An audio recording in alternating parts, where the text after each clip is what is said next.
अस्सलाम नाज़रीन, मैं हूं लुकमान अली और आप देख रहे हैं मेरा यूट्यूब चैनल। उम्मीद करता हूं कि आप सब दोस्त जहां भी होंगे बिल्कुल खैर वाफियत से होंगे। नाज़रीन, न्यूजीलैंड ने श्रीलंका को बदतरीन शिकस्त दी है। जिस श्रीलंका पर हम तवक्को लगाए बैठे थे कि वो न्यूजीलैंड को शिकस्त देगा, लेकिन ये सब उलट हो गया। लेकिन अब हर तरफ से ये सवाल आ रहा है कि श्रीलंका को बदतरीन शिकस्त के बाद पाकिस्तान के सेमीफाइनल में पहुंचने के कितने चांसेस हैं, क्या इम्कानात हैं, क्या रास्ता है, किस सूरत में पाकिस्तान सेमीफाइनल में पहुंच सकता है। दो मैच रह गए हैं, पहले तीन थे, अब दो इस ग्रुप के मैच रह गए हैं। एक है इंग्लैंड वर्सेस न्यूजीलैंड और एक है पाकिस्तान वर्सेस श्रीलंका। अब इंग्लैंड न्यूजीलैंड को कितने मार्जिन से शिकस्त दे और उसके बाद फिर पाकिस्तान श्रीलंका को कितने रन से, कितने मार्जिन से शिकस्त दे तो पाकिस्तान सेमीफाइनल में पहुंच सकता है, ये मैं पूरा सिनेरियो आपके सामने रखूंगा। ये अहम तरीन वीडियो है क्योंकि हर तरफ से यही सवाल आ रहा है कि अब क्या हो सकता है, क्या पाकिस्तान सेमीफाइनल में पहुंच सकता है। अब आखिरी एक चांस है, दो सूरत हाल नहीं बल्कि एक सूरत हाल है, एक चांस है और मैं आपके सामने रखूंगा कि अगर 50 रन से वो शिकस्त देता है तो क्या होगा, 33 रन से शिकस्त देता है तो क्या होगा, 20 रन से शिकस्त देता है तो क्या होगा। ये तमाम तर सूरत हाल आपके सामने रखूंगा और फिर श्रीलंका को, पाकिस्तान को कितने कितने रन से शिकस्त देना पड़ेगी अगर इंग्लैंड न्यूजीलैंड को शिकस्त देता है। अगर सिंपल शिकस्त देता है तो पाकिस्तान को फिर क्या करना पड़ेगा श्रीलंका से मैच जीतने के लिए, कितना बड़ा मार्जिन होगा। ये बहुत अहम वीडियो है, इंफॉर्मेटिव वीडियो है इस तमाम तर सूरत हाल में, तो आपने इस वीडियो को आखिर तक देखना है। और साथ में कुछ ऑपरेशन करेंगे हम उन प्लेयर्स का, उन लड़कों का, उन नाम नेहाद बड़े बड़े नामों का जिनकी वजह से आज पाकिस्तान बैसाखियों का सहारा ले रहा है, अगर मगर की कहानी में पड़ा है। वो बड़े बड़े नाम, वो दामाद सिस्टम, वो पर्ची सिस्टम, वो कोच के लाडले और प्यारे और वो मॉडर्न डे के नाम पर जो माइक हैसन इस मुल्क का खिलवाड़ कर रहे हैं इस क्रिकेट का, उसका भी मैं ऑपरेशन करूंगा। आपने इस वीडियो को छोड़ना नहीं है अगर आप पाकिस्तान की क्रिकेट को बेहतर होता देखना चाहते हैं। तो मैं आपके सामने सूरत हाल रखता हूं, लेकिन आगे बढ़ने से पहले जो नए दोस्त हमारे साथ आए उन तमाम दोस्तों को वेलकम कहते हैं जो पहली बार आए हैं, और उनसे रिक्वेस्ट है कि चैनल जरूर सब्सक्राइब कीजिएगा। यहाँ आपको बहुत सारी इनसाइड स्टोरीज मिलेंगी।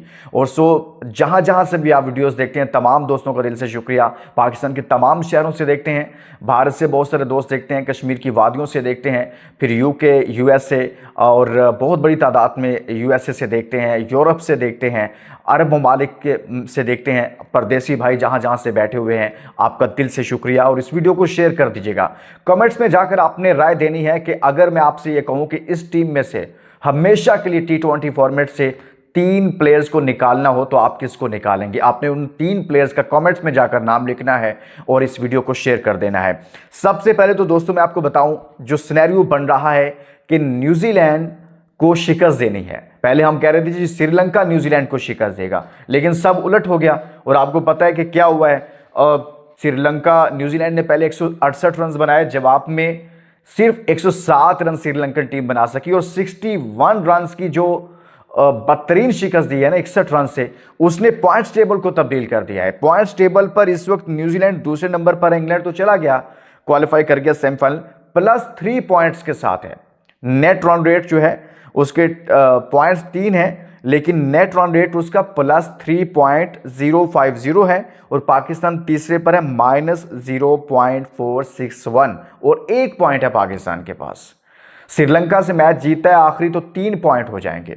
लेकिन अब उससे पहले जो मैच होना है ना, एक दिन पहले यानी कि 27 को, वो है इंग्लैंड न्यूजीलैंड। इस मैच के फैसला होना है। इसमें अब इंग्लैंड न्यूजीलैंड को हराए तो पाकिस्तान पहुंचता है, लेकिन सिर्फ हराए नहीं, मार्जिन वो, क्योंकि यहां पर +3.050 हो गया है। अब मैं आपको बताता हूं कि कितने मार्जिन से हराए, ये बहुत अहम है, आपने सुनना है और आपको समझ में आ जाएगा। अगर न्यूजीलैंड, मिसाल के तौर पर, अगर न्यूजीलैंड इंग्लैंड को 20 अगर इंग्लैंड न्यूजीलैंड को 20 रन से शिकस्त दे देता है, अगर इंग्लैंड न्यूजीलैंड को 20 रन से शिकस्त दे देता है तो फिर पाकिस्तान को तकरीबन 50 रन से श्रीलंका को शिकस्त देना होगी। 50 रन से श्रीलंका को शिकस्त देना होगी अगर 20 रन से हराता है। और अगर 33 रन से इंग्लैंड न्यूजीलैंड को हरा देता है तो फिर पाकिस्तान को श्रीलंका को भी 33 रन से शिकस्त देना होगी। दो सूरत हाल मैंने आपके सामने रखी हैं कि अगर इंग्लैंड न्यूजीलैंड को 20 रन से हराता है, 20 रन से जीत जाता है, तो आपको 50 रन से शिकस्त देना पड़ेगी श्रीलंका को। और अगर 33 रन से शिकस्त देता है, यानी कि 20 की बजाय थोड़ा सा और मार्जिन बेहतर करता है इंग्लैंड, तो फिर आपको 33 रन से श्रीलंका को शिकस्त देना पड़ेगी, तो आप सेमीफाइनल में पहुंच जाएंगे। लेकिन अगर इंग्लैंड न्यूजीलैंड से शिकस्त खा जाता है तो यही कहानी खत्म हो जाएगी। लेकिन दूसरी सूरत हाल एक और अहम बात कि देखें, आज के मैच में भी श्रीलंकन टीम कितने पे आउट हो गई है? 107 पर आउट हुई ना आउट। इसका मतलब है कि अगर पहले वाली सिचुएशन जो है इंग्लैंड न्यूजीलैंड को 20 से या 33 रन से हरा देता है, तो आपको अगर 50 रन से भी हराना पड़ता है तो आप हरा सकते हो पहले बैटिंग करके। देखिए, इंग्लैंड के खिलाफ श्रीलंकन टीम पूरी टीम 97 रन पर आउट हुई है ना। फिर इसी तरह से 107 रन पर न्यूजीलैंड के खिलाफ आप आउट हो गई है। तो पाकिस्तान के पास भी बॉलिंग अच्छी है, लेकिन कैप्टन नालायक है, नाहल है। अगर उस दिन ये हमें इस मैच से हमें मार्जिन मिल जाता है, कुछ हमारी फेवर में रिजल्ट चला जाता है, तो कप्तान अपने ट्रम्प कार्ड उस्मान तारिक को सही तरीके से यूटिलाइज कर लेते हैं, तो आप भी श्रीलंका को इसी तरह से हराकर 61 रन से हराकर, जिस तरह से आज न्यूजीलैंड ने श्रीलंका को हराया, तो आप भी सेमीफाइनल में पहुंच सकते हैं। लेकिन अगर वो नालायक, नाहल तरीन, नकम्मा तरीन वो जो टेस्ट क्रिकेटर था और टेस्ट टीम का प्लेयर था, उसको आपने T20 का प्लेयर बनाया हुआ है, वो अगर खुदा का वास्ता अगर दिमाग से कप्तानी कर गया तो हम ये मैच जीत सकते हैं फिर श्रीलंका से अच्छे बड़े मार्जिन से। लेकिन अगर बहुत कम मार्जिन से शिकस्त देता है इंग्लैंड न्यूजीलैंड को, जिसमें कोई मार्जिन ही ना हो, तो फिर आपको वो करना पड़ेगा जो वेस्ट इंडीज़ ने जिम्बाब्वे के साथ किया है, यानी कि बहुत ज़्यादा, कुछ 100 रन से 97 से 100 रन के दरमियान आपको श्रीलंका को शिकस्त देना पड़ेगी। ये एक सूरत हाल है। अब मैं आपको बताता हूँ ये टूर्नामेंट आप कैसे खेल रहे हैं। सिर्फ एक लड़के पर खेल रहे हैं। आपका फरहान इस वक्त टूर्नामेंट का टॉपर है, जिसने 283 रन बनाए हैं। पूरी टीम में से कोई बंदा रन नहीं कर रहा। देखें आपके सामने सलमान आगा, जिसको आपने कैप्टन बनाया हुआ है, जो कि टेस्ट टीम का प्लेयर है, उसने 6 मैचेस के अंदर 60 रन बनाए हैं। यार, इस बंदे से आपने क्या करवाना है? ये अपनी मर्जी की स्लॉट लेके बैठा हुआ है कि वन डाउन पोजीशन पर मैंने बैटिंग करनी है। वन डाउन पोजीशन पर बैटिंग करने वाला प्लेयर हमेशा जिम्मेदार होता है। ये आकर इतनी बेवकूफ़ाना तरीके से बैटिंग करता है। और कोच माइक हैसन, जिसने मॉडर्न डे के क्रिकेट के नाम से इस टीम का बेड़ा गर्क किया, आधा तीतर आधा बटेर, मुझे बताएं इसमें शादाब खान का क्या किरदार है? वो बॉलर है, बैट्समैन है क्या है? प्राइम रिस्पॉन्सिबिलिटी उसकी बॉलिंग है, वो जाता है चौथे नंबर पर बैटिंग करने के लिए। आपसे बैटिंग नहीं चाहिए भाई। इसी तरह से इन्हें आप देखिए, उस्मान खान, इसने 6 मैचेस के अंदर 52 रन किए हैं। यार ये क्या कर रहा है? ये तोहफा मिला हुआ है हमें क्योंकि पाकिस्तान में क्रिकेट खत्म हो गई थी, प्लेयर्स नहीं थे, तो हमने कहा दूसरे मुल्कों को भाई हमें उस्मान खान चाहिए, हमारी तो क्रिकेट ही खत्म हो गई, और ये तोहफा हमारी जान नहीं छोड़ रहा। बाबर आजम साहब को देखिए, 6 मैचेस में 91 रन किए। मैं बाबर पर आज बात नहीं करता, साइम अयूब साहब पर बात करना चाहता हूँ। 6 मैचेस में 70 रन किए हैं इसने। भाई आपने विकेटें ली हैं 5, आपकी विकेटें नहीं चाहिए, आपकी ऑलराउंडर होता है ना, ऑलराउंडर जो भी टीम में आता है ना, उसकी एक प्राइम रिस्पॉन्सिबिलिटी होती है, या तो वो बैट्समैन होता है या वो बॉलिंग की वजह से आता है। आपने माजी में देखा मोहम्मद हफीज़ को, वो एज ए बैटर ज़्यादा वो कंसिडर किए जाते थे, तो उनसे रन्स ज़्यादा मांगे जाते थे। या अब शादाब खान है, अब साइम साहब है, इनसे हमें क्या चाहिए? साइम से हमें रन्स चाहिए, हमें इसके 2-4 ओवर्स नहीं चाहिए। तो ये माइक हैसन ने जो बेड़ा गर्क किया टीम का, वो यही किया है कि किसी से रन्स करवा रहा है, जिससे रन्स करवाने हैं उससे विकेटें निकलवा रहा है, जिससे विकेटें निकलवानी थी उससे रन्स करवाने की कोशिश करके चौथे नंबर पर उसको बैटिंग करवाता है। तो इसने बेड़ा गर्क किया है। नवाज को देखें, 6 मैचेस में 6 विकेटें हैं।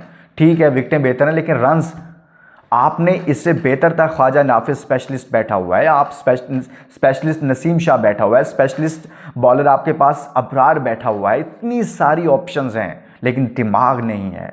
आपने कहा हमने इसी तरह से क्रिकेट खेलनी है। बेड़ा गर्क किया आपने लाडले शादाब की वजह से। और मुझे बताएं, हमने यहाँ तक पहुँचना ही नहीं था। हम मैच जीते हुए थे हम मैच न्यूजीलैंड से। ये सलमान अली आगा की कप्तानी की वजह से हारे, जो उसने उस्मान तारिक को ओवर्स नहीं दिए, फिर उसने हैरी ब्रूक को पूरा टाइम दिया सेट होने का। एक बंदे को आप ओवर देते हैं, 8वें ओवर में वो आपको विकेट निकाल कर देता है। और आप उसके बाद कोई रन भी नहीं देता, उसके बाद आप उसे ओवर ही नहीं देते। यार कौन सा कैप्टन होगा ऐसे? कोई होगा दुनिया में इस तरह का कप्तान?